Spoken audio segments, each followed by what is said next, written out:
What's up, guys? Welcome back to my channel. The other day I was watching a video on YouTube of this YouTuber talking about the gay for pay phenomenon and how a lot of porn stars who are gay for pay love making money from this phenomenon, but beyond that, they don't actually like being affiliated with the fame that they get from gay men from doing gay porn. So it's kind of like the YouTuber was basically making the point of these people love the gay dollar, benefiting from the gay dollar, but beyond that, they don't really want to be affiliated with gay people, which of course demonstrates their their prejudice or their bigotry, right? That they're good enough for the money, but not, don't want to deal with anything else related to gay people. And it got me thinking about how this phenomenon is actually not that uncommon. There's several gay icons, a few female singers come to mind, who have completely benefited from having loyal gay audiences who have totally uplifted them in terms of commercial success, financial success, and yet in their personal lives, they have said and done things that I find questionable at the very least. Definitely makes you raise your eyebrows. A great example of this is Madonna, who has famously a very loyal gay audience. Madonna also famously has a gay brother, and allegedly when she was married to Guy Ritchie did not feel so great about her brother being gay and kind of distanced himself from her brother, and as a byproduct kind of made Madonna distance herself from this gay brother during their relationship, which I can't even wrap my head around the idea of you date somebody who doesn't accept your sibling as they are. To me, that's a red flag. Why would you even be with that person, right?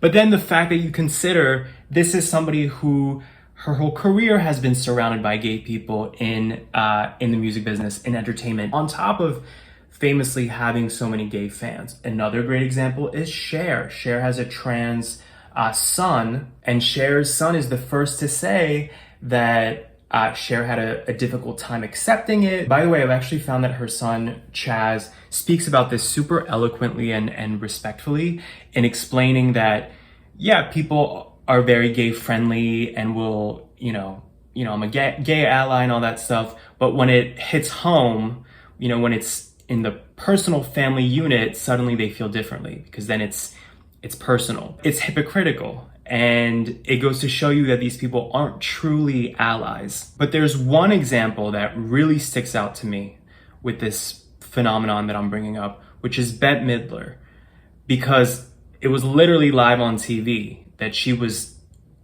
quarreling with the idea of gay marriage. This was about 20 years ago on Larry King Live.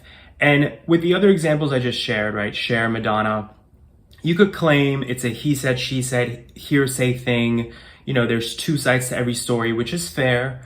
But this Bette Midler thing, and I'll show you guys clips in a second from that interview. You can find it on YouTube, the full interview. It's so shocking to me to see someone who, again, has so many gay fans, a lot of people think of as a gay icon. I mean, come on, you can't tell me that any straight man is listening to Wind Beneath My Wings. To be this candidly, I don't even know what the word is, homophobic is not the right word, but to basically express that they don't know if gay people should really have the same rights as straight people as it pertains to gay marriage in this clip is so bonkers to me. I'm gonna show you the highlights right now and then we'll talk about it. I was working in a gay bathhouse. I went on Johnny Carson and he asked me what I was doing. And I was saying, I work in a bathhouse. I sing in a bathhouse. And I think people were stunned, and I think gay people they sat up and said, oh my God, someone is telling our tale. I think I just have a queer eye. I didn't, since they have that show now I can say, oh yeah, I have a queer eye too. I just think what's funny, what they think is funny, I think is funny. Should gay people be allowed to marry? That's a really good question. I think I'm a really big believer in all the civil rights. As far as marriage is concerned, I'm of two minds. I don't know how people feel. My feeling is who's it really going to hurt? But then if you're a religious person, you get all knocked out. Well, I'll tell you something. It's a dilemma. It's a real dilemma, but I think it's a dilemma to a lot of people. I don't think it really hurts anybody. Gay men, they like to move around. They like to have, that's part of it. That's part of the fun of being a gay man. So if they're married, does that mean they're not going to cheat? They're only going to be with that's what they say. They want to make the commitment. They want to make that commitment. Society let them make the commitment? It's interesting. It's very interesting. I'm really wondering what that commitment is going to be about. So there's a few things here that are worth kind of dissecting. And of course, as always, I'm very curious what you guys think. Let me know in the comments what your immediate reaction is to what Bette Midler says here in this clip. The first thing is, towards the beginning, when she's talking about having worked at a bathhouse, you see this narrative that shows up often where people claim that they're a part of this community that they're not really a member of, right? So she's saying, I have the queer eye, I get it, I get the references, and it's this way to kind of pander to a community, which, of course, somebody who's regarded as a gay icon, who's smart enough to know they have a big gay fan base, that's like a quick sort of obvious tactic for somebody to do to show that like they're down, they understand the references, they're a part of this community, even though they're not actually a part of the community. To go on live television claiming that you're very familiar with the gay community and you're very much in the know because you used to work at a gay bathhouse is so ignorant and so offensive, when gay bathhouses are one of the most stereotypical representations of gay men that a lot of gay men don't want to be associated with. I personally have never been to a bathhouse. For any of you who do go to bathhouses, who like bathhouses, good on you, do your thing, no shame in your game.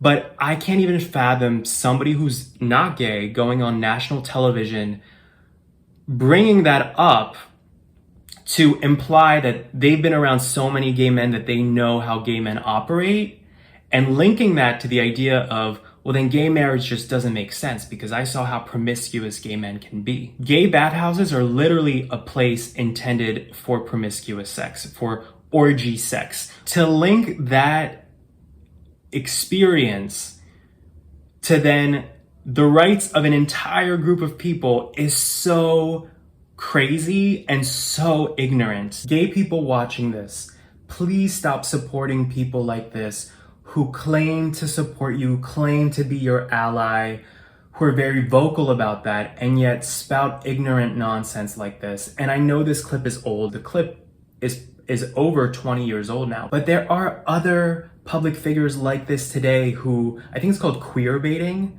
or gay baiting, where again, they pander to an audience. And it's not just gay people.